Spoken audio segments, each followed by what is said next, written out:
ಸ್ಥಾಯಿ ಸಮಿತಿ ರಚನೆ ಮಾಡುವ ಸಂದರ್ಭದಲ್ಲಿ ಆ ಸಮಿತಿಗೆ ನಿಗದಿತವಾದಂಥ ಮೆಂಬರ್ಸ್ ಅಂದರೆ ಅಲ್ಲಿ 11 ಜನ ಮೆಂಬರು ಆಯ್ಕೆ ಆಗಬೇಕಂತ ಇದ್ದಿದ್ದು.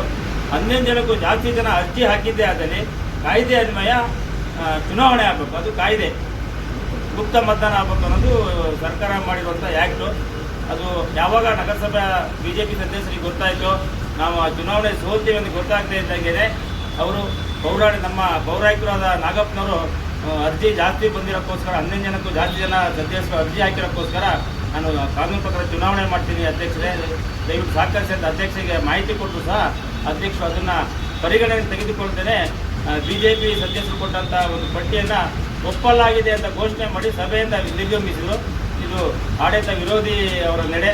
ಈ ಸಂಬಂಧಪಟ್ಟಂಗೆ ಇದು ರಾಜಕೀಯ ಹೋರಾಟ ಅಲ್ಲ, ಕಾನೂನು ಹೋರಾಟ. ಇದು ಜಿಲ್ಲಾಧಿಕಾರಿಗಳೇ ಕಾನೂನು ಬಾಹಿರವಾಗಿ ನಡವಳಿಕೆಯನ್ನು ಬಗ್ಗೆ ತೀರ್ಮಾನ ತಗೊಳ್ಬೇಕಾಗಿದೆ. ಆ ಸಂಬಂಧಪಟ್ಟಂಗೆ ನಾವು ಸ್ಥಳೀಯ ನಮ್ಮ ನಗರಸಭೆಯ ಸದಸ್ಯರೊಂದಿಗೆ ಇವತ್ತು ಜಿಲ್ಲಾಧಿಕಾರಿಗೆ ಮನವಿ ಕೊಟ್ಟಿದ್ದೀವಿ.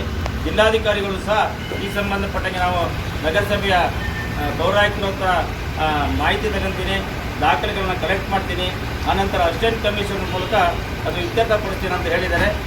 ಇತ್ಯರ್ಥ ಆಗೋ ತನಕ ಸಹ ಇವತ್ತೇನು BJP ಅವರು ಮೀಟಿಂಗಲ್ಲಿ ರೆಸಲ್ಯೂಷನ್ ಮಾಡ್ಕೊಂಡಿದ್ದಾರೆ ಅಲ್ಲಿ ತನಕ ಅದು ಅಮಾನತಲ್ಲಿ ಇರುತ್ತೆ. ಅವ್ರು ಯಾವುದೇ ಚಟುವಟಿಕೆ ಮಾಡೋಕ್ಕೆ ಬರಲ್ಲ ಅನ್ನೋದು ನಮ್ಗೆ ತಿಳ್ಕೊಂಡ ಮಾಹಿತಿ.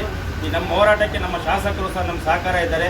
ಶಾಸಕರು ವೇದಿಕೆಯಲ್ಲಿ ಕೂತಿದ್ರು ಸಹ ಶಾಸಕರನ್ನ ಕಡೆಗಣಿಸಿ ಆ ಹುದ್ದೆಗೆ ಅಗೌರವ ತೋರಿಸಿ ನಮ್ಮ ನಗರಸಭೆಯ ಅಧ್ಯಕ್ಷರು ಉಪಾಧ್ಯಕ್ಷರು ಸಲ್ಲಿನ ನಿರ್ಗಮಿಸಿದ್ದನ್ನು ನಾವು ನಮ್ಮ ಪಕ್ಷದ ವತಿಯಿಂದ ಮತ್ತು ನಮ್ಮ ಎಲ್ಲ ಸದಸ್ಯರ ವತಿಯಿಂದ ನಾವು ಖಂಡಿಸ್ತಾ ಇದ್ದೀವಿ.